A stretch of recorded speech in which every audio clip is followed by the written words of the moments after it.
So what's it like being down here, and what has God been doing on your heart these past couple days? I refer to these trips as my American detox. It's a cleaner lifestyle day after day, and the Lord uses that time to speak to me about my life back in the States. He's telling me I need to surrender more to Him, probably more than I really want to give.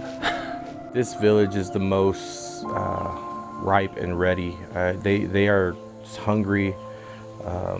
My compañeros love the Lord. I get to talk to them freely about my faith journey. It opens my eyes to see that there's so much more that can be done, and it's awesome. I think every single time, and I've said this before, it actually has more of an impact on me than it actually does on the Hondurans. Not only are they getting the potable drinking water, but it's the living water that they're getting. The reason why we're here is not because of our own selfish needs, but because of being able to spread the word.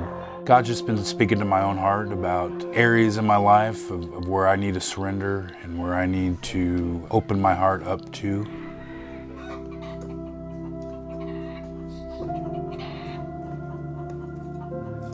This is my third time, and every single village is different, and yet they're all the same. The moms want what's best for the kids, and the fathers are looking out for their families. And just another reminder that we're all the same no matter what country we live in. It's wonderful to see the family dynamic and how close they all are. It's all community. They all dig trenches to all their houses. And so I think that's one of the things God's really been putting on my heart, is just the idea that kind of how I'm getting called to do that in my own neighborhood. I don't know my neighbors all that well. So, yeah. We can't make anyone love God or want a relationship with Him. God has been making me very patient with that, because not everyone here is super serious about wanting that relationship. And so you have to have your eyes open and to be looking for the few that are wanting that serious relationship and want to continue what they've seen here after we're gone.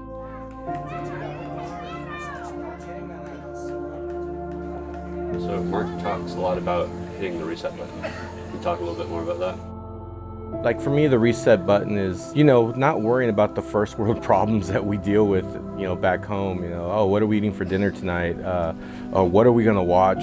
It's just all about relationships down here. It resets my mindset as far as what are the important things in life. It's sad to say, but it's true. I need this reset buttons because it reminds me of what family's supposed to be. So I go home, I become more of a servant.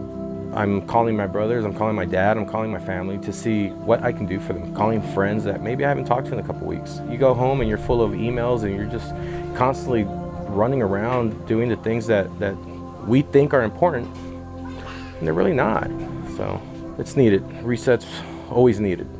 I think it's really nice to be able to not have any cell phone reception for 10 days. You can kind of unplug. With my work, it's constant. Like a lot of us Americans, I usually have my phone out of my pocket, in my hand, looking at it most of the day. You look at the villagers and you see how simple their games are, how simple their lives can be. It is kind of nice to be able to kind of reset from a technology standpoint.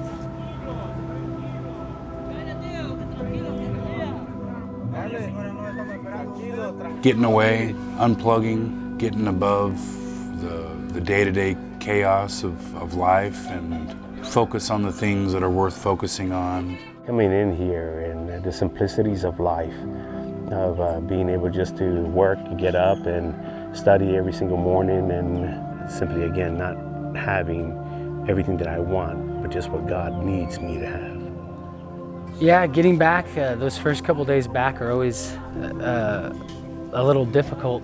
The transition from, this pure environment and just the toxins, the entertainment, the stuff that we have in America that's constantly distracting us.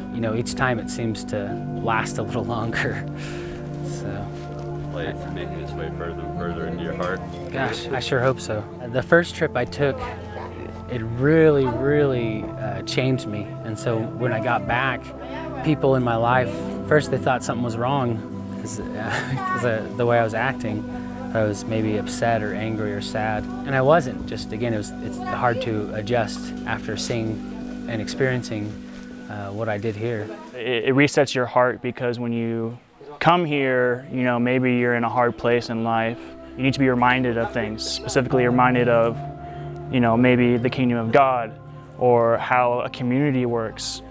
Seeing these people and remembering that a community like this is what we need back home too. The stuff you learn here is just so relevant to your life back home. It's like it feels like a fresh start is what it feels like, because you come back home with new knowledge, a changed heart, ready to tackle the challenges that maybe you weren't ready to tackle before. And so that's what hitting the reset button means. It's just that you gain new experiences that are able to help you back home, and you had some time away from them for a while, but now you're gonna go back home and you're ready to take on the new stuff that lies ahead.